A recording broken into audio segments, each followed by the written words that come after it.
moment to thank everyone who helped make this day possible. One that Grant and Marky will cherish for the rest of their lives. First, let me say congratulations, Grant and Marky. Marky, you look absolutely stunning. Charlotte, you are without a doubt the most adorable flower girl. Grant, well, you look okay too. For those who don't know me, my name is Dean, or as many of Grant's friends and family have known me over the years, I was simply known as the Barn Guy.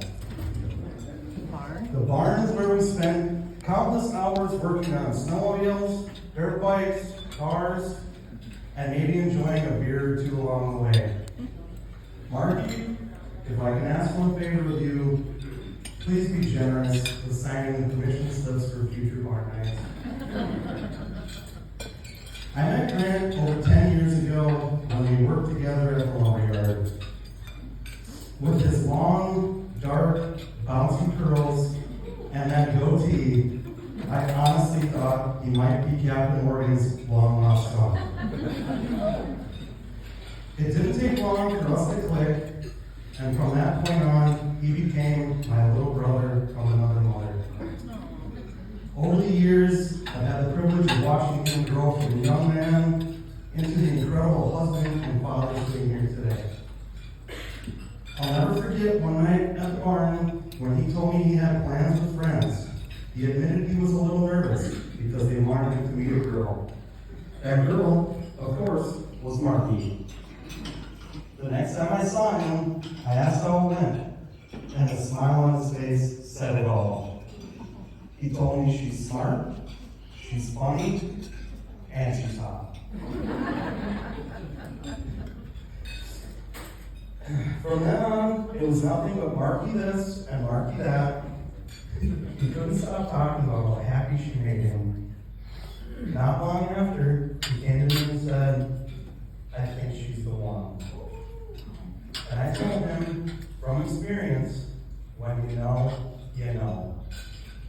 Grant, you'll always be my little brother, whether it's digging your sled out of places it definitely doesn't belong, or at your side of the dirt bike track. You can always count on me. So with that, let's raise a glass. Congratulations, Grant and Marky Haviland. May your lives be filled with love, laughter, and happily ever after.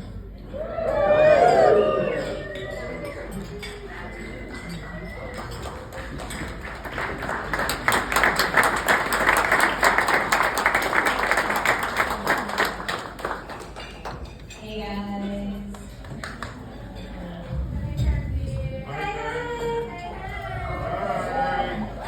I'm Kenzie.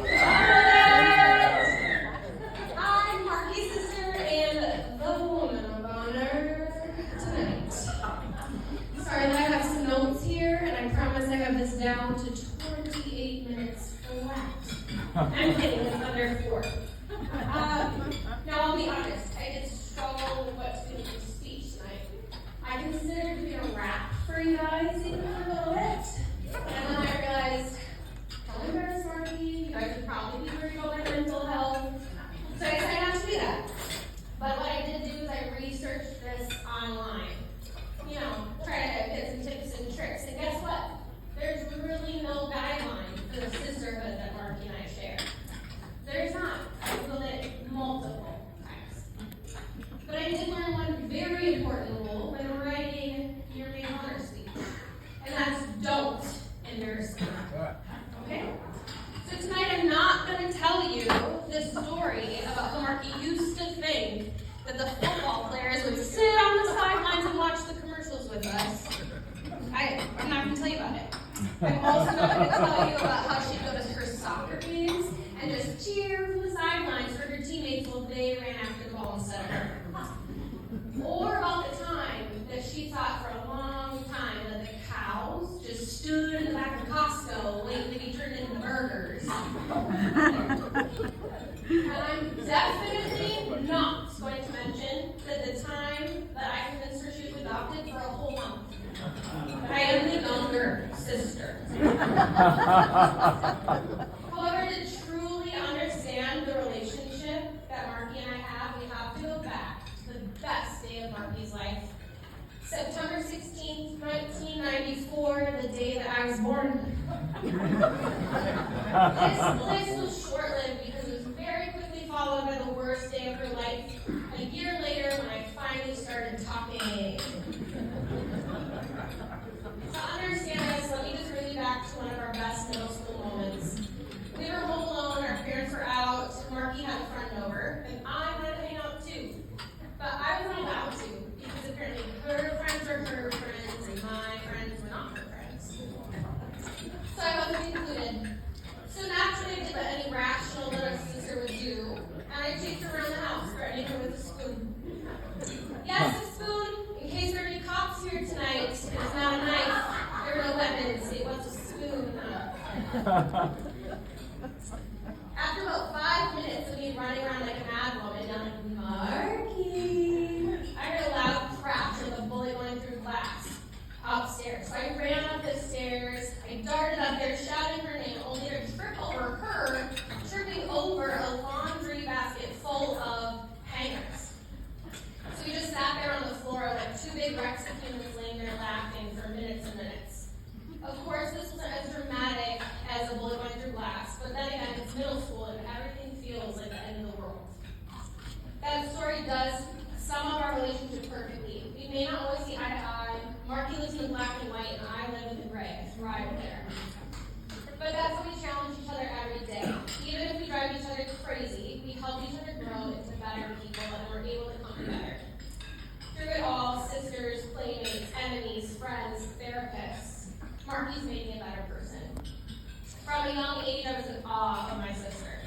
She walked with ambition, she talked with passion, she set big goals for herself that made the rest of us just look lazy. By the age of 5, she knew what she wanted to do with her whole life, and I realized pretty quickly that my big sister wasn't just someone to look up to, she was someone I wanted to be a lot more like. I spent years hearing from my mother that imitation is the sincerest form of flattery. And while that annoyed me as a kid, I get it now, because I imitated you, Marky, because you're a leader, a role model, and I've been simply happy to follow you anywhere, even if that meant a little sibling rivalry along the way.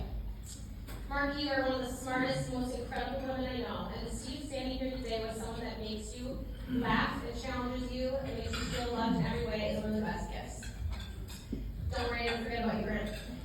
One of my husband and I's great friends, which is actually how we all ended up here tonight.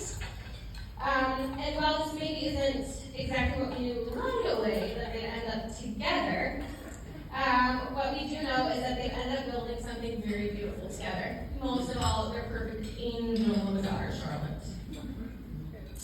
Watching them grow as parents and as partners has been a privilege. I'm really proud of the family that they've become, and I'm excited to watch you continue to grow. So I'll wrap it up by saying this. Marky, I'm proud of you. I'm honored to be here by your side, and I love you more than words in this speech can express. So let's raise a glass for a lifetime of love, laughter, and maybe a few hangers on the floor. Cheers.